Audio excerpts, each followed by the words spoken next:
This is Optimal Finance Daily, episode 1482. Reduce your household budget by 34.5% with the Family Bank by Odegard of theprolificinvestor.net. And I'm your host and personal finance enthusiast, Diana Merriam.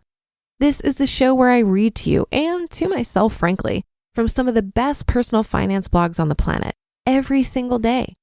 We're surrounded by messages of how difficult it can be to make ends meet and build wealth. So thank you for spending this time with me where we can empower ourselves to take control of our financial health. Are you loving Optimal Finance Daily? Why not share with a friend today? Invite them to join the party by sending them a link to oldpodcast.com. And while they're there, they can check out our 5 other shows on topics like personal development, health, and relationships. And now let's get right to it and continue optimizing your life. Reduce your household budget by 34.5% with the Family Bank by Odegard of theprolificinvestor.net. What if I could show you an easy way to start chipping away at some of your biggest household expenses? Would you be interested? According to George Antone's book, The Banker's Code, interest comes in near the top of the list at 34.5% of the average American's budget. The exact number isn't important. What is important is that this is a big number and one over which you have some control. Let's put this in perspective. If your household income is $100,000 per year, you're paying $34,500 per year in interest to a third party.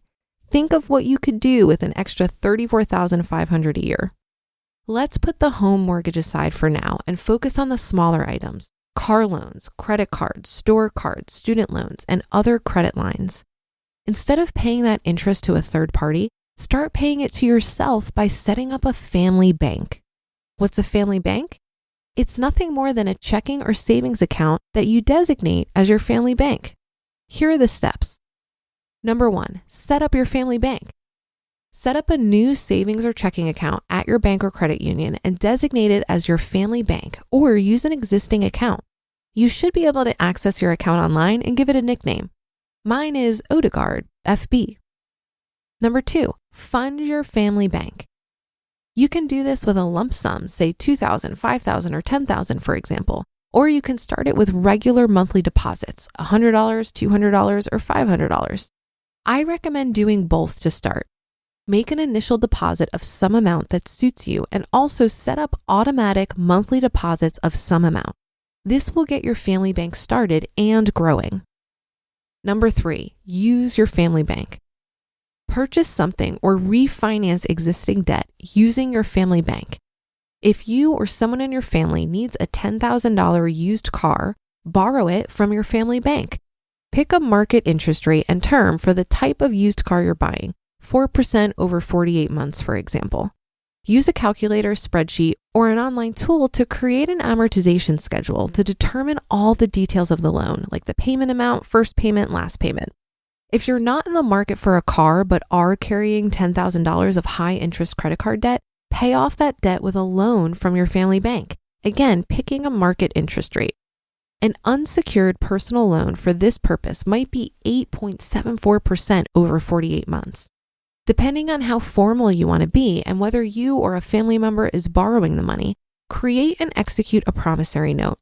If the borrower is a teenager where there might be uncertainties about repayment, make sure you execute a promissory note and your family bank is the legal vehicle owner on title. Finally, set up an automated repayment system. This will simplify your life if you're just paying yourself back. If, however, you've loaned money to that teenager, you want to set both of you up for success in this transaction. You might be wondering, if I already have the money to pay cash for the car, why would I borrow it instead of paying for it outright? Great question. Here are hopefully some great answers. If you secure a car loan from a third party, you'll find a way to make that monthly payment. If you pay cash, however, you probably won't have the discipline to save or invest the interest you saved, and it will likely be spent on what I call doodads, also known as. By borrowing that money from your family bank, you can either take the interest you're paying yourself and invest it, or you can let the accumulating principal and interest dollars replenish and build your family bank balance and allow it to pay for other things or refinance other debt. Additionally, you don't have to wait for the loan to be paid off to make new loans from your family bank. As soon as your bank's balance reaches an amount that allows you to purchase or refinance something, use it. Now you're using the principal and interest payments from the first loan to fund a second loan. You're essentially using the same money in two places at the same time, and the cycle goes on and on. In the longer term, think of this future scenario. You have a daughter who just graduated from university and wants to start her own business and purchase her first home. While she has good credit, it's going to take a business a couple of years to gain traction, and she won't have the amount and stability of income until then to get a bank loan to purchase her first house. Rather than wait 2 years to purchase that house, she comes to insert your name here, family bank.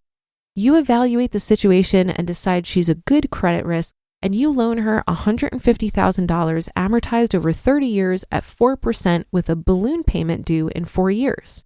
This gets her into her first house now, gives her 4 years to build her business and income profile, and you get cashed out in 4 years.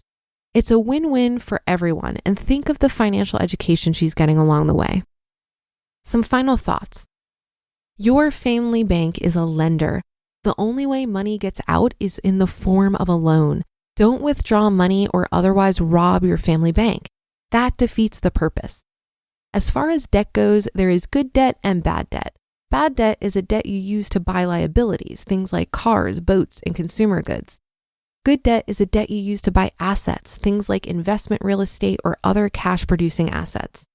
My one exception is your primary residence. While I don't consider it an asset, the mortgage on a primary residence is where you get the best terms of almost any loan available, so I consider that good debt. The family bank is a great and easy way to reduce one of your biggest household expenses, so get started today. Remember, when you make better financial decisions, someday you can make work a choice instead of a necessity.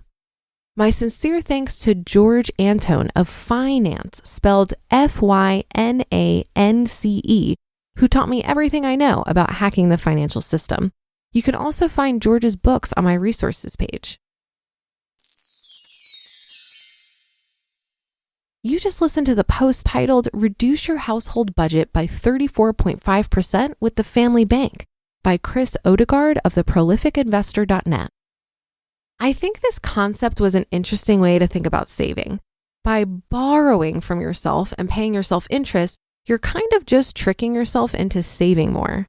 Now, granted, in order to get your family bank balance up to the point where you can borrow from it, you'd have to have a pretty strong savings habit to begin with. But what I got out of this article is a reiteration of the concept of pay yourself first.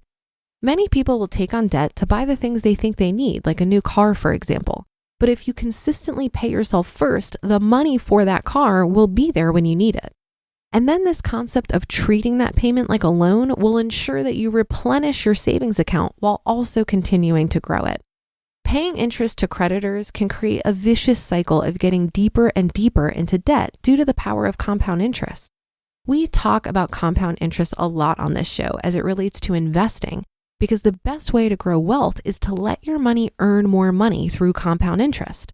But as much as compound interest can work for you, it's also working against you when you have debt, because that interest also compounds and you end up paying so much more for that purchase than if you would have just saved up for it and paid for it outright.